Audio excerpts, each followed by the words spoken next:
I'm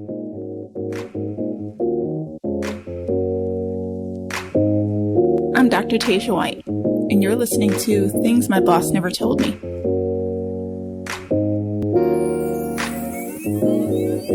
Hello, everyone, and welcome to episode number 3 of Things My Boss Never Told Me. I am your gracious host, Dr. Tasia White. So in this episode, we are going to be focusing on the topic of transactional versus transformative leadership. But before we get started, one of the things I have to be upfront with you about is the fact that technically, I did hear about this topic from my boss.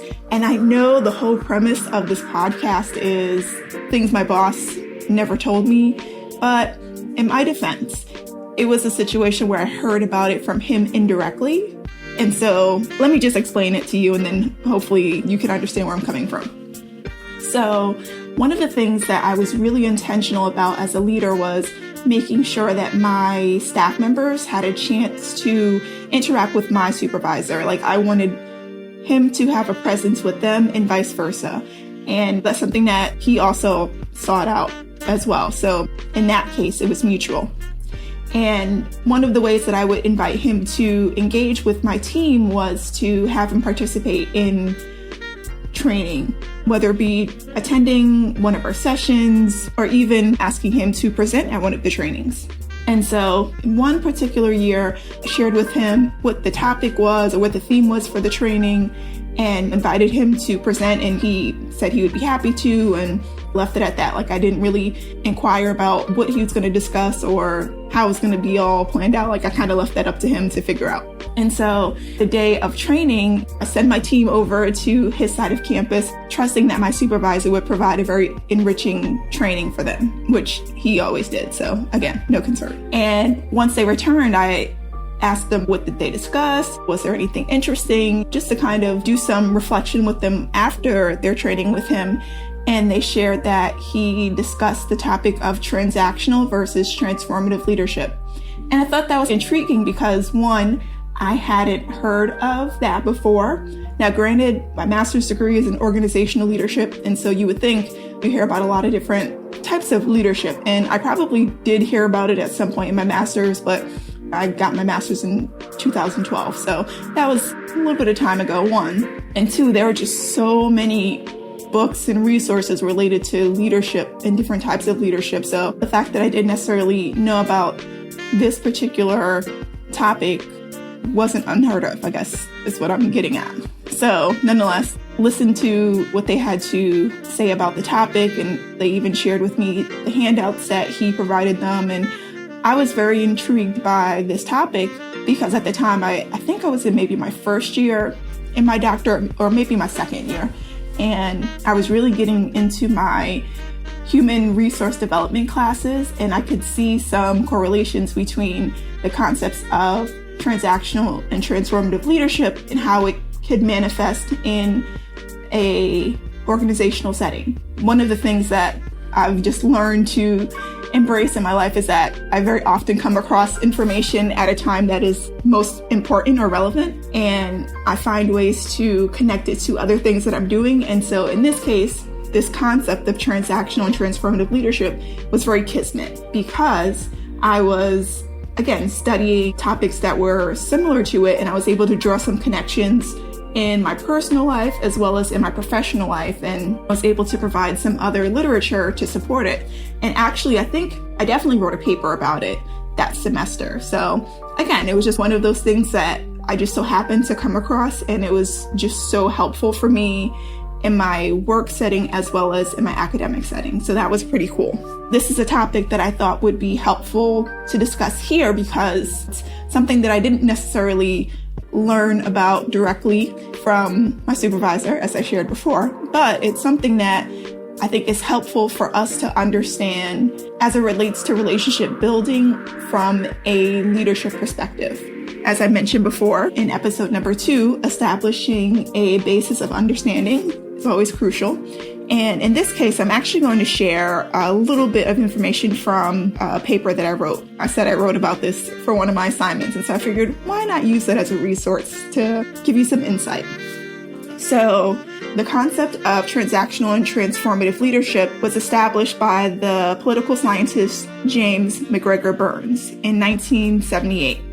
And in that, he felt that it was necessary to provide a different form of leadership that differed from the other paradigms that existed at that point. And so how he defines transactional leadership is placing more emphasis on the mutually beneficial exchange that is a cause of interaction. And so what that means is when you think about transactional leadership, you think about doing a task, getting a reward or punishment, depending on if the task is done well or not. There's more of an emphasis on trying to motivate people extrinsically, putting more emphasis on benefits and incentives. Whereas transformative leadership involves establishing a relationship that is mutually supportive and encouraging of each other. And the interaction with the leader and the follower in the transformative leadership, that leader is looking at the whole person, not just the aspects of them that pertains to the environment or the work setting. Now, this may sound a little familiar to you, right? In episode number 2, we were talking about leadership versus management and those being two different supervisory styles. And now we see this correlation between transactional and transformative leadership. So if you think about it this way, previously we discussed management being on one end of the spectrum and leadership being on the other. And so I would say just below that, you can put transactional, which would be on the side of management, and transformative being on the side of leadership. And I think part of what makes it confusing is the fact that leadership is used in both terms. So bear with me. These were not my concepts, as I shared. But I definitely see a correlation between management and transactional leadership and leadership and transformative leadership. And it really relates to that exchange piece, right? So as I mentioned previously, in transactional leadership, the exchange is really about the work. You do the work, you get a reward. You do the work, you get this benefit to kind of push you to do more and more work. Whereas in transformative leadership, you have this job and we want you to do that well, but we also want you to do these other things well. And so we're going to get to know what your strengths and weaknesses are so that we can best utilize you in this work environment. And one of the things that is really crucial in terms of understanding transformative leadership is the fact that there is more of a focus on the alignment and the development and the intrinsic motivation. What are the things that intrinsically motivates one to come to work every day to perform that particular job? That's the thing that is really crucial to understand. So if nothing else, thinking about it this way, transactional leadership is focused on the extrinsic motivators, so the external factors that are important for doing a job, whereas with transformative leadership, it's all about the intrinsic motivation, what internally drives them to do the job. And I think it's important for us to understand and explore this topic because, one, it provides us with a guide for understanding what motivates our team members. So if we notice certain team members are motivated by incentives, bonuses, certain things that are extrinsic, we know that that is what motivates them. Whereas those who are more intrinsically motivated, they are more focused on feeling fulfilled, feeling like they're contributing to something bigger, and ultimately feeling more committed to the work that they're doing, not just their paycheck. And then 2, it helps us to understand how to best engage with those team members. So if we know that someone is more intrinsically motivated, providing them with different opportunities to develop themselves would be more effective as opposed to offering them some kind of reward. It's also important for us to understand how we are interacting with our teams. Are we interacting with our teams through the transactional lens, or are we interacting with our teams through the transformative lens? For example, if you are the type of supervisor who tells your team, hey, if you finish this project by this time, I'll give you time off. You get to take an extra day to do whatever you want. And for some people, that sounds great, right? And that may be good for a little while, but for the individuals that are more intrinsically motivated, after a certain time, that's no longer going to interest them. At some point, they're just going to be like, man, you can keep your extra day off. I'm just going to go at my own pace, because there isn't really anything appealing to them intrinsically when you offer that as an incentive. But if you were to say, hey, if you finish this project by this time, you can attend this conference, then that may be more of an intrinsic motivator, because that person will want to develop themselves and they will want to attend this conference to get the insight that they need to help them with their job. And granted, that is very general. I'm sure there are other motivating factors for attending conferences, but for the most part, at least for me, I was more intrinsically motivated. So if my boss said, hey, there is this conference, I would be the first one to jump on it. And in one of my roles, it really worked out well because my two colleagues never wanted to travel, like they never wanted to go to conferences. And so I got to take advantage of all of the conference experiences. And as a result, like I stayed at that particular institution for 6 years, and I was promoted in that time from entry level to a mid-level administrator. So at the end of the day, that investment in me really helped out because one, I stayed at the institution longer, and two, I was able to utilize the information that I was gathering to essentially help them in a bigger capacity. And so I think this really gets to the root of why this is important. The reason why it's so important for us to understand transactional and transformative leadership is that there is a direct correlation to employee engagement. And employee engagement is directly linked to retention and turnover. And so the more that we focus on understanding where our teams fall on this transactional, transformative paradigm, the easier it will be for us to understand how we can better retain them, assuming that's something that we want to do. Now, if it's a situation where we don't necessarily want to retain them, then have at it.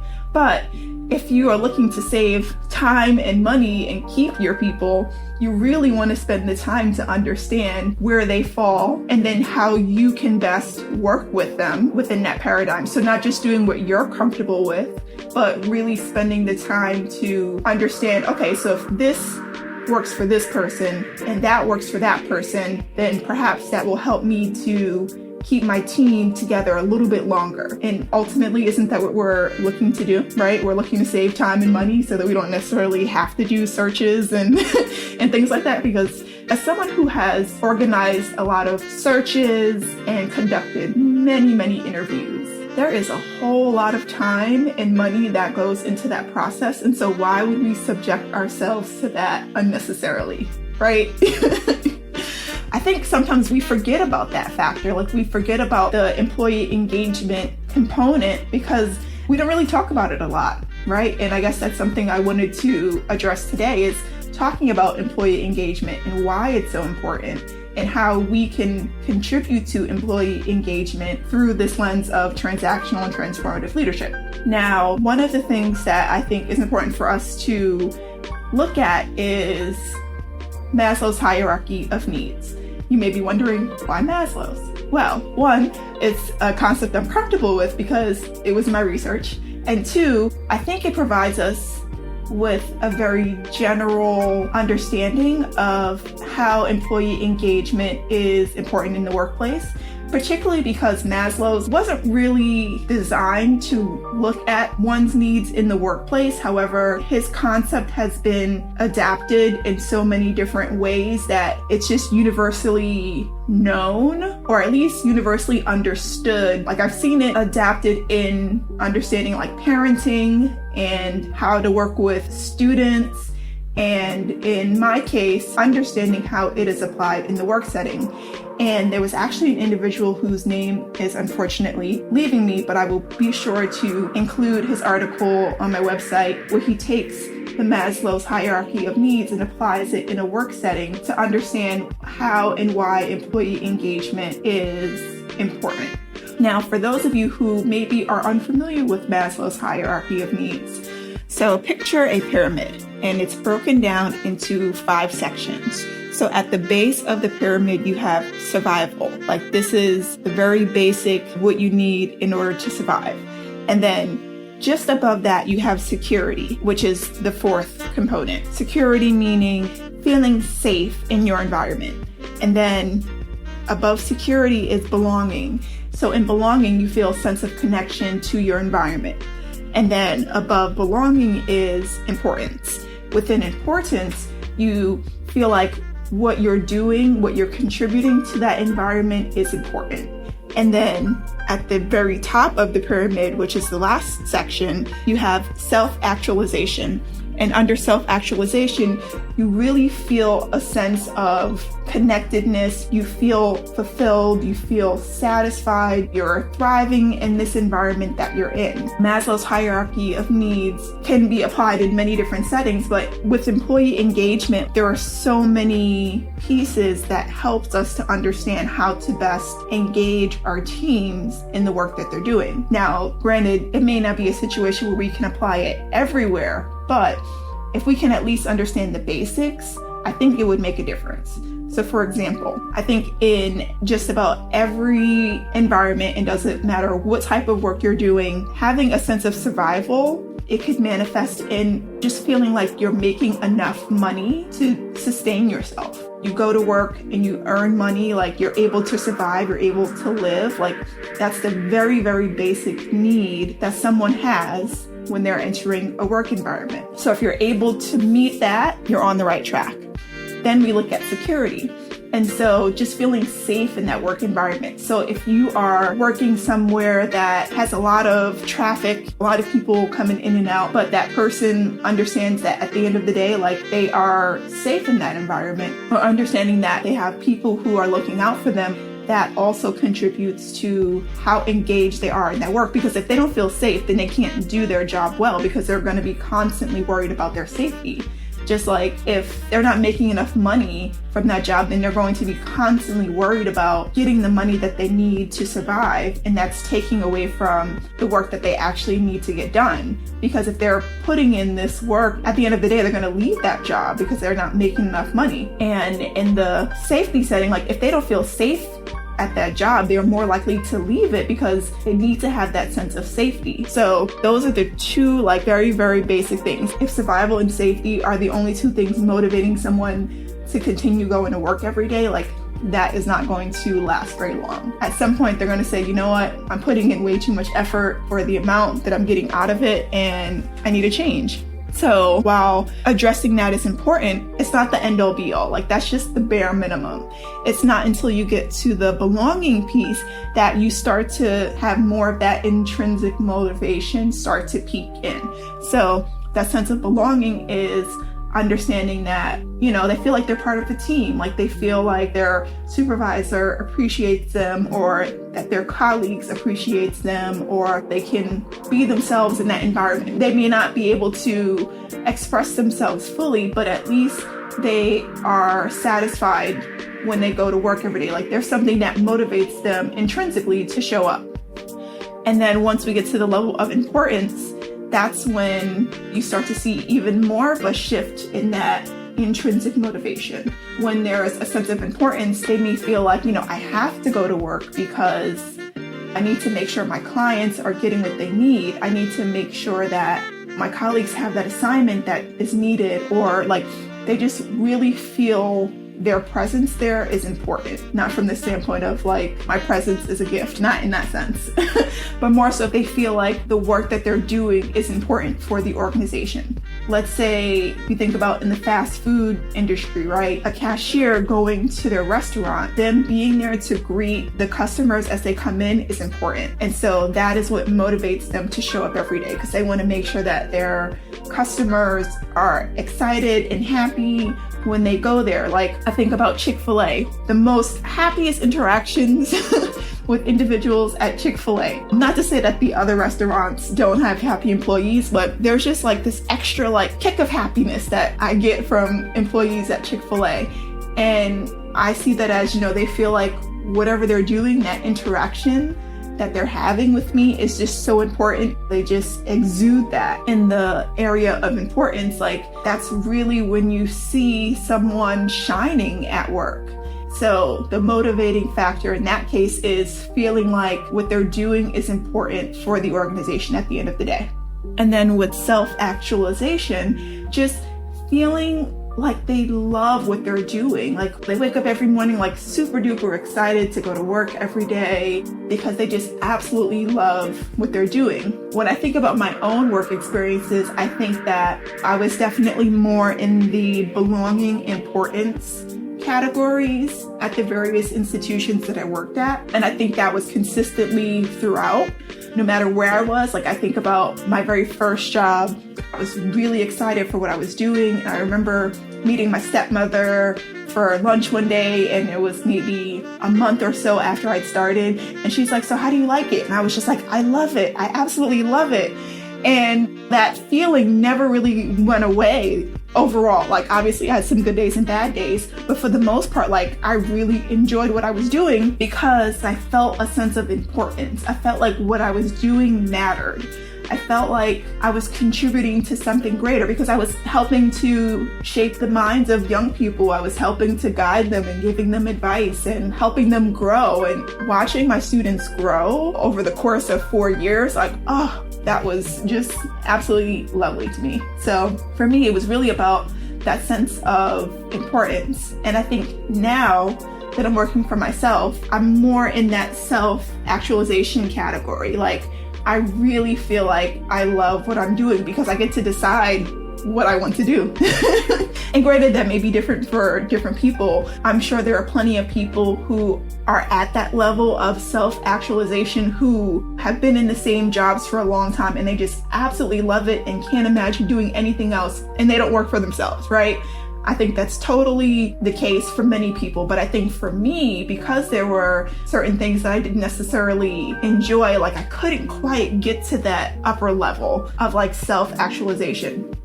I also think that because I was working in environments that were very remote and lacked diversity, I couldn't quite get to that level of I love it here. I really enjoyed the people that I worked with. I really enjoyed my students.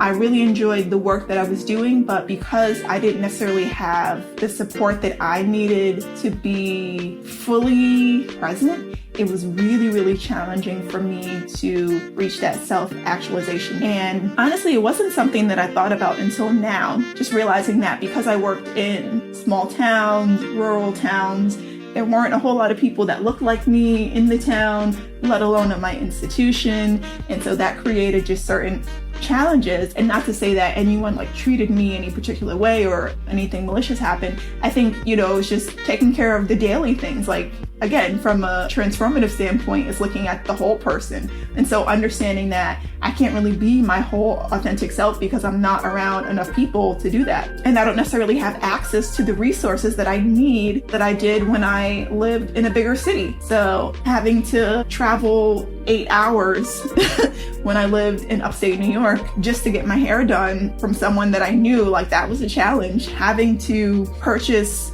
certain products online because they didn't necessarily have it at my Walmart, like that was a little bit of a challenge. And so while I found value in the work that I was doing, I didn't necessarily feel like I was able to have my other needs met, to really feel like this is the place that I love to be. And I'm sure that can vary from person to person in terms of what that thing is that holds them back from self-actualization. But I know for me, it was really about feeling like this was my landing place. In the places that I live, like I never felt like this is the final stop. Whereas now that I'm working remotely from home, that I get to move around a little bit, like I'm like, okay, this could be my landing spot because I have a lot more flexibility. I don't have to worry about getting the products that I need. I can just go right down the street or call a friend and say, hey, where can I go to find this? It's just all of my needs are being met now that I'm working for myself. Whereas before, all of my needs were not getting met. And perhaps that could have been different if I did work for an institution that was more of an urban environment. But who knows? And some of the other components could have been a challenge too. Like perhaps I wouldn't have felt a sense of belonging. At the end of the day, it can vary, but I digress. So to go back to Maslow's hierarchy of needs and how it relates to our topic of transactional and transformative leadership. So if you remember that pyramid, and the 5 sections within that pyramid. Security and survival would fall more under the transactional side of motivating, because again, it's just trying to meet a very basic need. And then the other 3, belonging, importance, and self-actualization, falls more under the transformational leadership, because that's when the individual really looks more at the internal factors as their motivator for doing that job and for showing up every day. I think it's important for us to look at this because, 1, again, we don't necessarily talk about it enough, and 2, I think there's probably been an increase in the last 5 to 10 years of articles that focus on why people leave their jobs or why individuals are less motivated to do their work. And many of these articles have found that it's because of their bosses. It's because of the people that they had to interact with on a fairly regular basis. There was an article published by the Huffington Post that said people are leaving their jobs because of their bosses. Like, that was the headline of that article. And then Gallup also did a survey about the same time that the Huffington Post published this article, which I will also include on my website, that surveyed people from different industries, and essentially they admitted that they were leaving their jobs because of their bosses. And so if we are the reason why people are leaving, why wouldn't we want to do something about it, right? Going back to what I was sharing earlier, like, why wouldn't we want to save our time, energy, and money and figure out how to best work with the people within our team, assuming that we want to keep them, assuming we want to retain them, and assuming that we want them to do the job well. Because not only is employee engagement related to retention and turnover, there is also a direct link between employee engagement and work performance. And granted, we may not necessarily be the deciding factor, right? There may be plenty of other factors for why people leave. Maybe it's a situation with a spouse being relocated, or maybe they got a better offer, or there's so many other things. But with these more recent articles, like, they're talking about us. They're talking about the people who are managing them. And so what can we do differently or better to make that a little bit less of a reason why individuals want to leave? I think that's essentially why I wanted to focus on this topic. Like, I wanted us to really take a hard look at what is it that we're doing to create these environments that make our employees not want to be there. And the only way we could really understand that is to, 1, look at what we're doing to provide them with that sense of motivation, and then 2, understanding what really motivates them, and then 3, understanding how we can best bridge that gap. And that's essentially what I've been talking about for the past how many minutes, right? How do we bridge that gap between what they need, what we need, and what's going to get them there? Okay, so I'm sure you may be wondering, all right, so what is it that we need to do? Well, we already talked about the first step, which is to identify what we are doing and what they need. How are they motivated? Because not everyone is intrinsically motivated. Like, one of the hard lessons I learned is that even if someone is in a job for 20 years, they could still be extrinsically motivated. And so no matter how much I try to offer them in terms of development, like, that may not be what they want or what they need.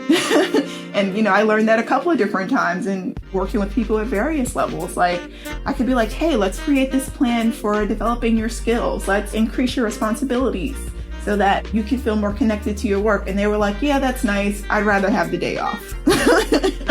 For me, who is so intrinsically motivated, it was just like, oh, like, that kind of hurt a little bit. What do you mean you don't want to go to a conference? Or what do you mean you don't want to hone in on these particular skills? I think probably the most interesting one was when I was doing a training with my students. I think it was the next year, like after my supervisor shared the concept of transactional and transformative leadership with my one team. The next year, I kind of revived that, and using the newfound knowledge that I had gained from my own research. And I had them do this little assessment to help one understand, whether or not they fall under the transactional or transformative leadership spectrum. And so they did the assessment and they told me the results. And I'm like, all right, so are you happy with that? Are you good with that?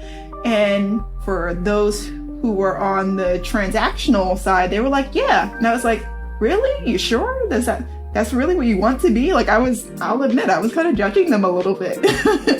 because I was looking at it from the perspective, like, we all want to be transformative leaders. Like, we all want to approach things in a particular manner. And for them, they were like, yeah, no, this works for me. I was just like a little disappointed that they weren't on the transformative leadership bandwagon. But now I have this perspective of that's just where they were at that time, and that's just what they needed at that time.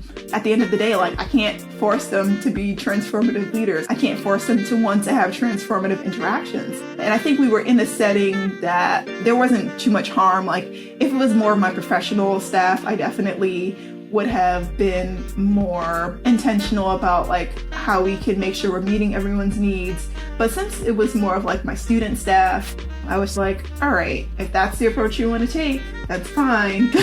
Just make sure that you're not missing out on meeting someone else's needs. Like, yeah, that may work for you, but understand that that may not work for everyone else. So just act accordingly. But my takeaway in that instance was that I can't force people to be a particular way.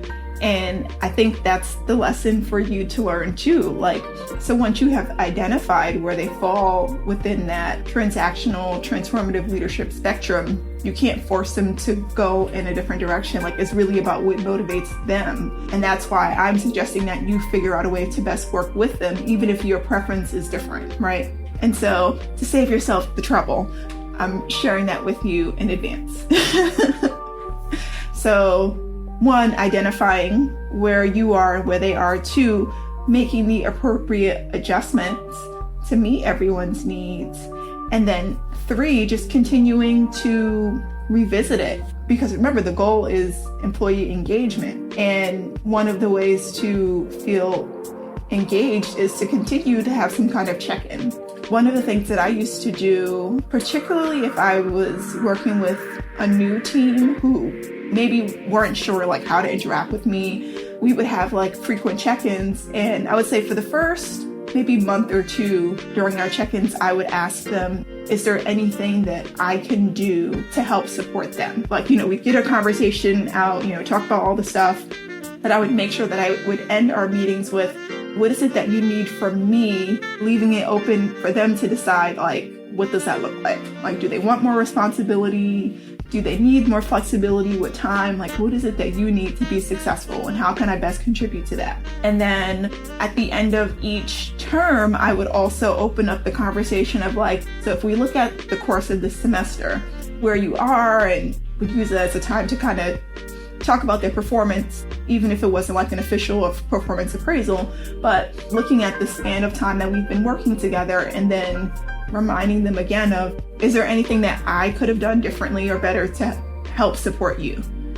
And sometimes the conversation was, nope, everything is good, I'm satisfied, I'm happy. And sometimes the conversation was, well, I think it would be helpful if we, met more frequently, or I think it would be helpful if you gave me a little bit more guidance in this area. And that was great, because then I was able to make the adjustments I needed to be supportive of them. And so having that check-in piece is so crucial. And so however that may work for you and your teams, like if you have weekly or bi-weekly or monthly check-ins with them, like using that as an opportunity to say like, hey, I care about you being here. I care about your success here. How can I best contribute to that? How can I meet your motivating factors? If it is a situation where you can be flexible. So like in my case, giving someone the day off wasn't necessarily within my wheelhouse. I couldn't just say, all right, you can have a 4-day week for the rest of the year. Like that was really left up to HR. But let's say if that person had some time off that they wanted to utilize, then I would work with them to say, all right, so how can we sequence this in a way that works for the department as well as works for what it is that you're trying to do personally. So just trying to work with them, right? Because at the end of the day, they just want to feel like they are heard. They just want to be treated like people. And sometimes life happens. So just understanding that when life does happen, they have a supervisor who is going to be willing to work with them and not make it challenging for them to have to deal with life. That's my advice to you. Like, think about it as a cycle. Identifying, adjusting, checking in, identifying, like just going round and round, and recognizing that things may evolve and change over time. So Someone may be more extrinsically motivated at the beginning, but then by the end of it, be more internally motivated. So having that cycle of checking in and adjusting will really help with the evolving relationship, which then helps to increase productivity, performance, and ultimately better retention. So who wouldn't want to have that? Okay, so let's recap.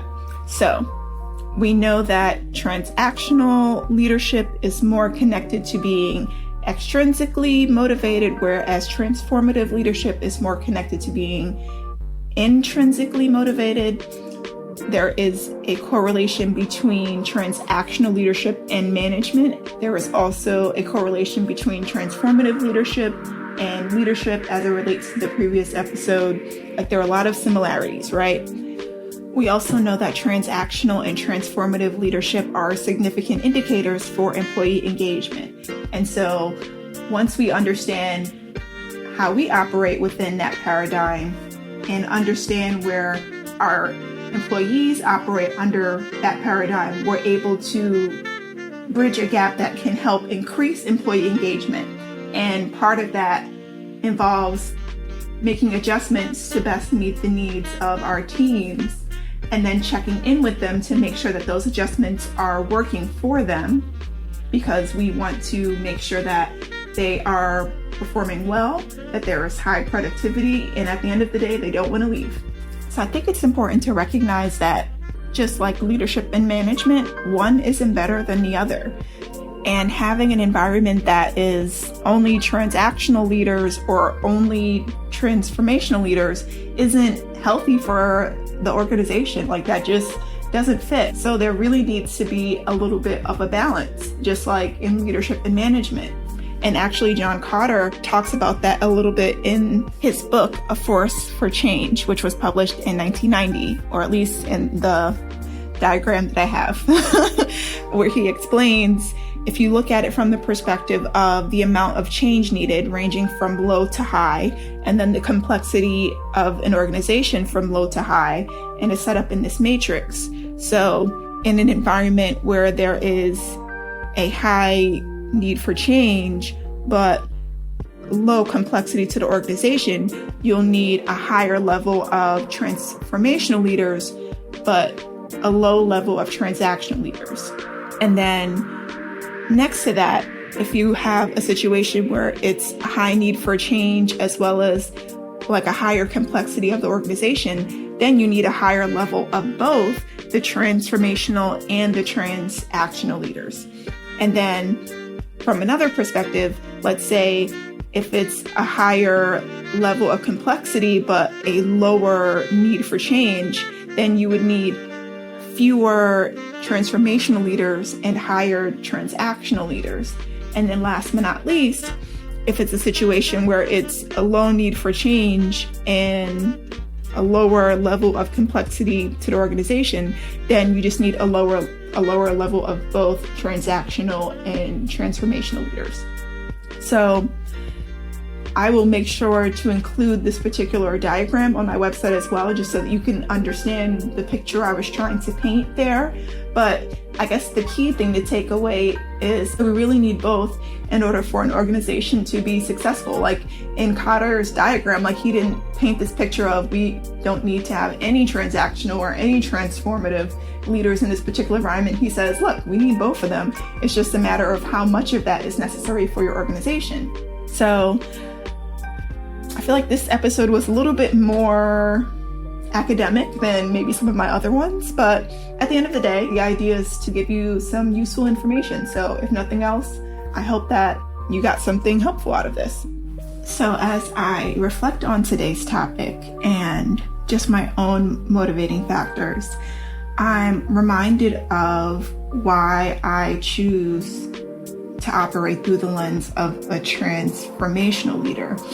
And I think it's really simple. At the end of the day, I don't want anyone to feel left out or singled out or like they don't belong. Like I always want people to feel connected to their work And I talked about this a little bit in the previous episode about working with my team to solve a problem and how that created some challenges with my supervisor because of that approach. But I never wanted anyone to feel like they didn't belong. I wanted them to always feel like what they're doing matters, because much of what my work was in the higher education setting was a thankless job. To be completely frank, we were the second highest revenue generating department. And yet we were blamed for a lot of things that were outside of our control. We were often seen as the bad guys for implementing a particular policy that had to do with safety or fairness. And because of that external pressure to satisfy a lot of different people, and that pressure of making sure that we are filling beds to contribute to the university funding, like that can be a lot of pressure. And so I would try to minimize that as much as I could by really focusing on my team feeling like they are connected to their work, or feeling like they're connected to a department that truly cares about their well-being and cares about meeting their needs in the way that is effective for them. I guess part of that comes from me being just really empathetic, because I've been there. Like, I know what it feels like to be in an environment where you don't feel like you belong. Like, prior to working in higher education, for a very short period, I worked in retail and did not feel that sense of belonging. Like, it was really about, I need to make money, I need to pay off student loans, and I really wasn't motivated to do that job. I just showed up and I did well for the most part, as I shared in a previous episode, but I really wasn't motivated to be there. And so once I found a job that did motivate me intrinsically, I wanted to make sure that others were able to feel that same sense of connection and fulfillment and excitement. And as I mentioned before, not everyone got to that point, and they didn't want to. And I had to learn that that's okay. Like, I had to learn that there isn't anything that I can do other than just let them be. But I think it's so important for us as leaders to look at it from the other side, like look at it from the other person's perspective and understand that it may not be easy for the other person. So what can be done to make it just a little bit easier? That's it. Especially if it's a high stress, strenuous job, like what can be done to just make it a little bit easier so that they have that little boost of motivation to increase their productivity, or that little boost of energy to want to do that job well. That's our responsibility as leaders, to make sure that we're doing everything that we can to create a supportive environment for our team, right? So with that said, we will go ahead and start our gratitude list. First, I am grateful for my supervisor, Matthew, who unknowingly planted the seed that spiraled into my discovery into this topic. If it wasn't for him doing that training for my team, who knows if I ever would have come across this topic.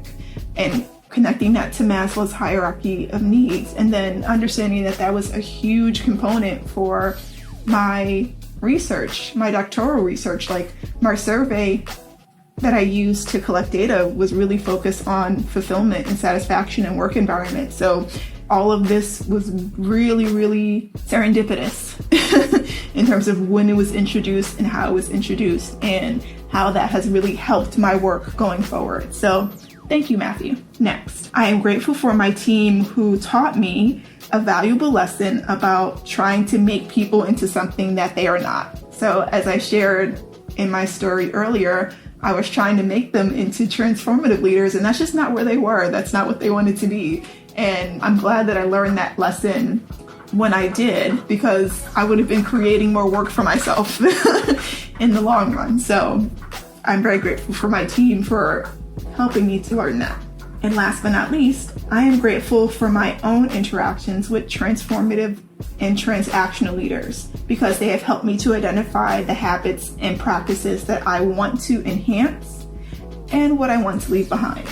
So, I've definitely interacted with different people. I've certainly had supervisors who fell on various ends of the spectrum, but they worked with me for the most part. Not all of them, but most of them. And so I'm grateful for that because, again, I was able to learn that there is a way to work with individuals, even if that isn't necessarily your preference. So thank you to all of you who taught me that valuable lesson. And so now we get to our affirmation. And similar to episode number 2, I want you to fill in the blank.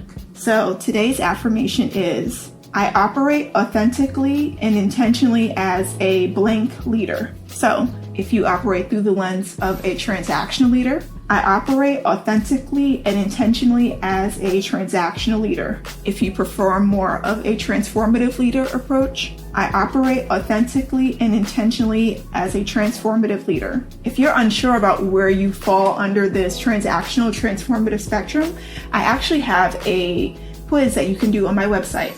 And again, it's important for you to understand where you are and embrace that. Who you are at your core is who you are. And unless you see a need to change that, try to figure out a way to work with the environment that you're in rather than trying to change yourself, because that's going to be a lot harder. And that's also what I'm essentially asking of you for your team. If something doesn't necessarily work for them, how can you best work with them to get there?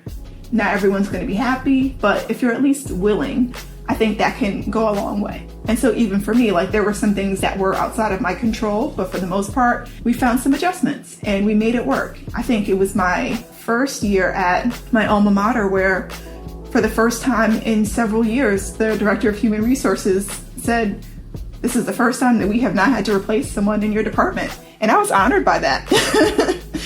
She came to me and was like, all right, so how many people can we anticipate leaving? Do we need to put out a search? And I was like, no, everyone's staying. And she was just like, since she had been the director of HR, that was the first time that they didn't have to replace anyone in my department. So I like to think that I was doing something right? So that is my affirmation for you. All right, so that wraps up our episode for today. And for our next episode, we will be talking about a topic that I am super excited about because it's one that I'm passionate about, and it's on mindful leadership. And if I remember correctly, I think it was about this time last year, I did a presentation on it. And so it'll be nice to revive that topic because I think it's so crucial for leadership and sometimes underestimated. So stay tuned. Thank you so much for listening and have a great day.